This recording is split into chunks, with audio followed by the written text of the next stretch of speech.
안녕하세요, 멋진 아재입니다. 여러분, 정부가 다시 집값과의 전쟁에 나섰습니다. 지난해 9월 13일이죠 부동산 종합대책이 발표가 되고 계속 집값이 떨어졌었거든요. 그런데 최근에 들어와서 강남권을 중심으로 해서 집값이 조금 오르기 시작하더니 서울 전역으로 확산되는 모양새입니다. 그러니까 바로 국토교통부 장관이, 김현미 장관이 민간 택지 아파트에도 분양가 상한제를 도입하겠다고 이야기를 했습니다. 어떻게 하면 집값을 잡겠다는 전쟁의 신호탄인 거죠. 분양가 상한제, 이것은요 공시지가와 거기에 표준 건축비를 더해서 민간 아파트의 분양가를 결정하겠다는 거거든요. 결론적으로는 정부가 직접 가격을 통제하겠다는 거예요. 와, 우리는 시장경제를 추구를 하고 있습니다. 시장경제는 가격이 시장에서 결정이 돼요. 수요와 공급의 법칙에 따라서 말입니다. 수요가 많으면 당연히 가격은 올라가고요. 반대로 공급이 많으면 당연히 가격은 떨어집니다. 그런데 정부가 직접 이 수요와 공급을 통제해서 가격까지 잡겠다는 것은 진짜 말도 안 되는 발상이라고 생각을 합니다. 사실 노무현 정부 시절이죠. 2007년에 이 분양가 상한제를 도입한 적이 있습니다. 그때도 지금과 마찬가지로 집값을 잡겠다고 꺼내 들었죠. 그런데 결과는요, 건설사들이 집을 짓지 않으면서 전세 대란으로 막을 내렸습니다.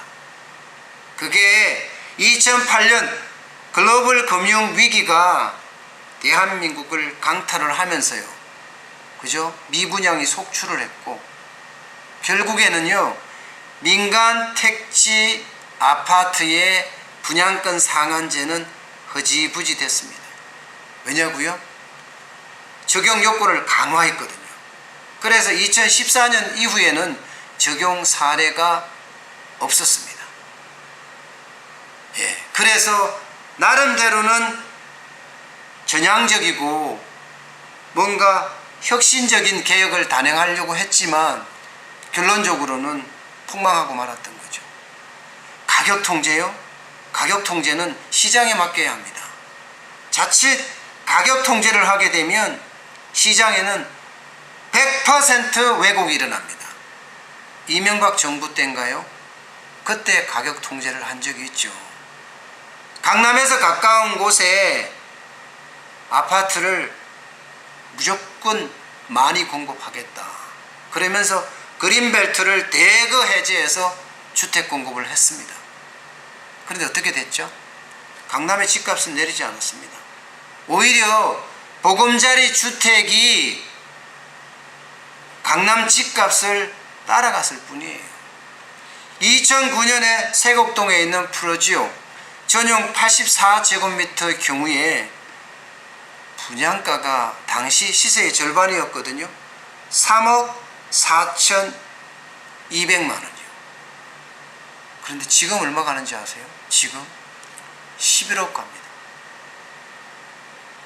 그야말로 엄청나게 오른 거죠. 한 사람이 평생 직장을 다녀야 버는 돈을 그냥 솔직히 6년 만에 버는 거예요. 왜 6년이냐고요? 전매 제한이 6년이었으니까요. 이 전매 제한이 풀리자마자 가격은 무조건 폭등을 했습니다. 그래서 최초에 분양받은 사람들은 그야말로 떼돈을 벌은 거죠. 평생 직장 다니면서 벌을 돈을 한꺼번에 벌었으니까요. 그런데 정부가 가격 통제를 한다니 참 또 어이가 없는 일이 발생될 가능성이 굉장히 커졌어요. 국토부가 민간 택지에 대해서도 분양가 상한제를 들고 나오게 되면 당연히 건설회사들은 집을 짓지 않습니다. 여러분도 아시겠지만 집값은요, 건축비보다는 땅값이 결정을 합니다. 근데 땅값은요, 소유주가 결정을 하잖아요. 소유주가 싸게 안 내놓잖아요. 그렇게 되면 지금처럼 가격에 사야 되고, 건설회사 입장에서는 이익은 줄고 분양가는 내려가고, 그러면 위험은 더 커지는데 짓겠어요? 안 짓지? 그러면 주택 공급이 엄청 부족해지는 거예요. 예, 결국은요, 노무현 정부 당시처럼 전세 대란이 온다든가 또 가격 폭등이 온다든가 뭔가 변화에, 그것도 나쁜 변화에 불씨를 심을 수가 있습니다. 지금 제일 중요한 거는요, 소비자들이 원하는 곳에 공급을 해야 돼요. 정부가 직접 가격 통제를 하는 것이 아니란 말입니다. 지금 소비자들은 어디를 원합니까? 강남 재건축을 원합니다. 똘똘한 한 채를 원하잖아요. 그러면 똘똘한 한 채를 원하는 곳에 강남 재건축을 빨리 풀어줘서 아파트를 공급해야죠. 이렇게 시장에 직접 들어가서 가격 통제할 것이 아니란 말입니다. 지금 부동산 시장에는요, 잡아야 할 게 가격이 아니라 부동산 시장의 변동성이에요. 소비자들이 필요로 한 곳에 공급을 하면 되는 공급 중심의 부동산 정책이 절대적으로 필요하다는 겁니다. 규제는요, 또 다른 악순환을 낳습니다.